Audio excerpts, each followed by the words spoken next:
This story happened a little while back, but it still creeps me out just about every time I think about it. That being said, some of you may find this to be a little lengthy, but I think it fits here very well.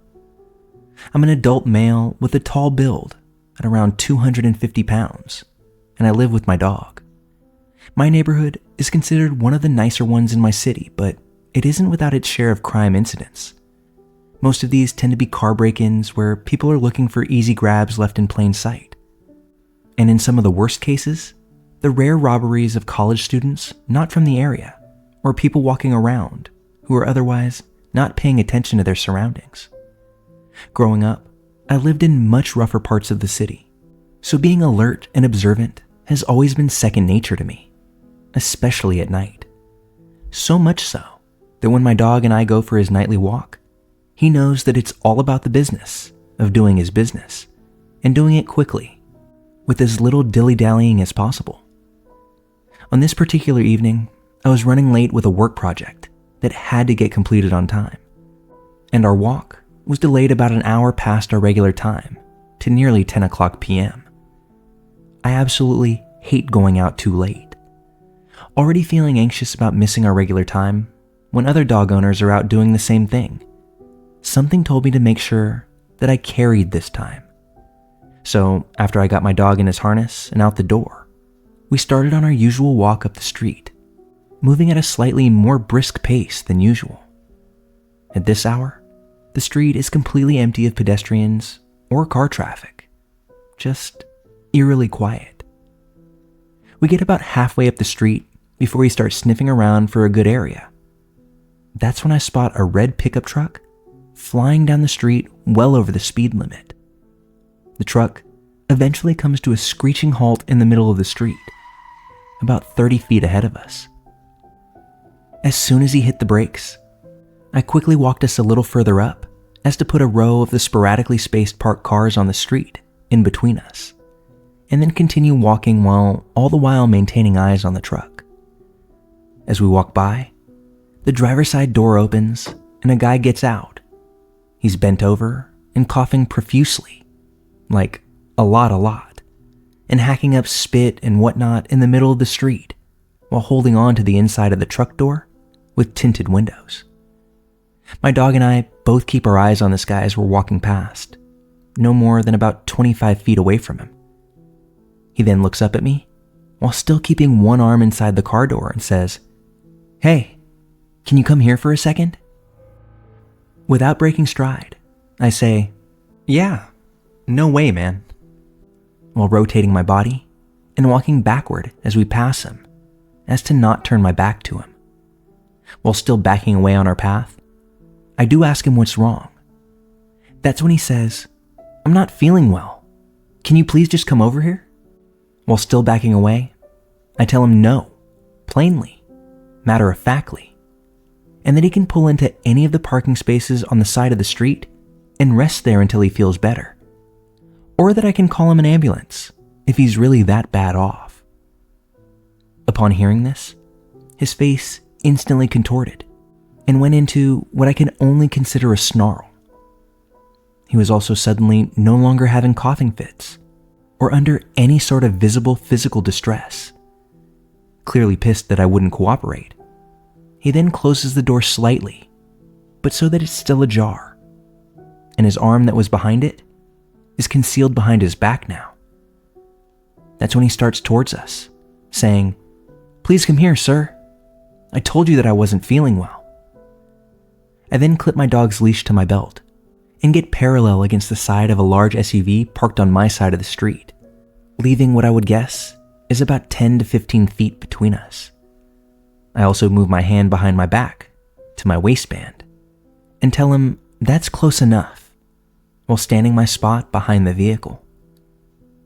He then stares at me, and I can literally see him working the math in his head on what the chances are of me bluffing. Without a word, he turns around and heads back to the truck, but doesn't leave. He reaches inside with a concealed hand and holds for about 10 seconds before he looks back at me over his shoulder and stares for another 10 seconds, only to see that I'm staring right back at him.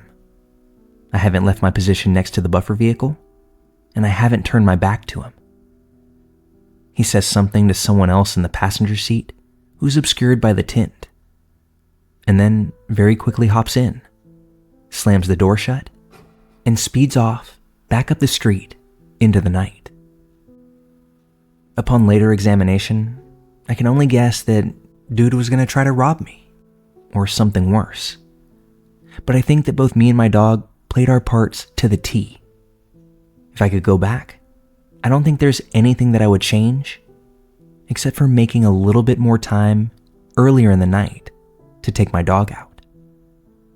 I encourage anybody and everybody, whether you live in the good part of town or the rougher spots, be aware of your surroundings and don't ever be that easy victim.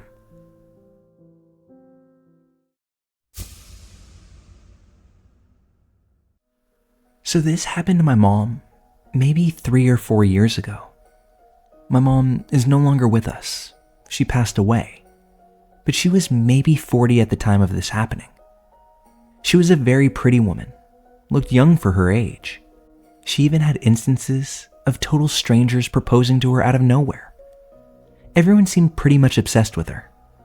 And that being said, she was no stranger to dealing with creeps. So one day, she was at Woodman's, which, for those of you who don't know, is a grocery store chain here in the Midwest. It wasn't really in a bad area, but it was close to a bad area and was right off the freeway, so it could get kind of sketchy. She always told me that she didn't want me going there alone, especially at night. The times that I would accompany her to the grocery store at night, I was told not to leave her side, even though I was about 18 years old at the time and damn near my own adult. So anyway, this particular day, she was there during the afternoon, doing her grocery shopping alone. That's when she noticed a man in the same aisle as her. He was looking at her, and when she would turn to look at him, he would glance away and act as if he was looking at something on the shelves. Honestly, she didn't think much of it. As I mentioned, she's dealt with her fair share of creeps. So she grabbed what she needed from that aisle and moved on to another. But that's when she noticed him again. Same aisle as her, doing the same exact thing. This time, it kind of rubbed her the wrong way, but she went about her business and again moved on. But the man kept following her throughout the store. Now, it's worth mentioning that my mom was not one to be messed with. She was a very confrontational woman, never backed away from a fight, has beaten the shit out of men before, while also taking beatings from them. She even usually carried a weapon. Things of that nature. So as she's getting ready to check out, this man is still following her. Now she's pretty pissed off and didn't feel safe leaving, so she alerted an employee, and the checker went to go get the manager. That's when my mom took this opportunity to tell this guy right off, saying something like, "Can I help you?" And "What the f do you want anyway?" He replied back to her in a cold and calm manner, saying, "You look like the kind of girl who would look really good in someone's basement." At this point, she was not only mad, but absolutely terrified. I mean, who pulls that line out of nowhere anyway? The manager came up, and while my mom was telling them about the guy and what he had said, that's when the guy ran off. The police were called, and they were able to find the guy hanging out somewhere near the parking lot. But all they did was escort him off the property. That's all they could really do anyway. My mom was terrified that the guy was lurking somewhere waiting to see her get into her car before proceeding to follow her. She ended up calling me in tears, saying she was afraid, and if she was going to be followed or abducted, she wanted someone to know. So she and I stayed on the phone till she arrived home. Thankfully, safely. It took a lot to shake or scare my mom, but she had really good intuition. So for her to be as shaken as she was, this man had to be as creepy as they come. His comment to her only proved that further. In the end, she was okay, but I can't imagine what would have happened if she didn't tell someone, or if that man did end up waiting for her and following her home. We'll never have to know for sure, but even the thought of it still sends shivers down my spine.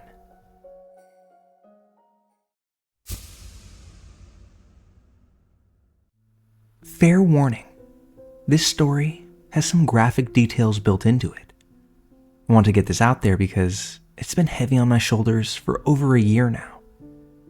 The evening that this took place is a national holiday here in my country. After having a nice meal with some friends, my boyfriend asked me if we could go and check on one of his longtime friends, sort of a big brother, little brother relationship, because the friend was in a poor state of health and truly wasn't feeling well at the time. So on our way home, we stopped by his place. Couldn't have been later than 10 or 10:30 p.m. We got there, had a beer, chatted with the guy, his wife, and stepson for a little while. After 45 minutes or so, we were about to make our way home when we heard what we thought was a howling noise coming from in front of the friend's house. Although, in retrospect, it was much more guttural than a howl. Think more like a growl. The friend's stepson opened the door and asked what was going on, but before the young man even had a chance to finish his sentence, a man erupts through the now open door. This man is absolutely covered in blood. I mean, dark, black, dried blood, and so very much of it. I thought he had a dark skin tone since he was so supremely covered. It took me 30 seconds, although it felt more like 5 minutes, to realize the now hardened blood had come from gigantic slashes ingrained on this man's scalp and head, and wasn't indicative of a dark complexion. I must say, he looked and sounded exactly like a mort vivant, which is a French word for zombie. It literally translates into English as dead alive, and that's what he looked like to me, an embodiment of the Walking Dead. The guy had 3 deep gashes on his head. The biggest was from the middle of his forehead straight to the back of his head, 2 inches wide at the largest. This guy burst in screaming and yelling before falling to the ground in a heap.